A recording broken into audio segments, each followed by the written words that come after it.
عمرك سألت نفسك ليه صوابع ايدك ورجليك بتكرمش لما تقعد في المية لفترة طويلة؟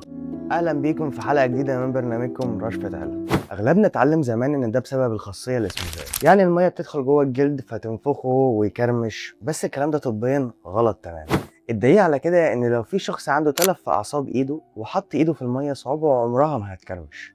بس السر الحقيقي ان دي حركة مقصودة من جسمك، يعني ده رد فعل عصبي لا ارادي بيتحكم فيه جهازك العصبي المستقل او الاوتونوميك نيرفس سيستم. اول ما جسمك بيحس انه في الميه لفتره، المخ بيبعت اشارات عصبيه للاوعيه الدمويه اللي في صوابعك ويخليها تنقبض، فالجلد اللي فوقها يتشد ويكرمش بالمنظر ده. طيب يا ترى ليه؟ والهدف في ان جسمك بيعمل التعرجات دي علشان تشتغل زي النقشه اللي في كاوتش العربيه، بتصرف الميه وتزود الاحتكاك وتمسك الحاجات المبلله من غير ما تتزحلق من ايدك. يعني كرمشه صوابعك دي مجرد ابديت سريع جسمك بيعمله عشان يتاقلم مع البيئه.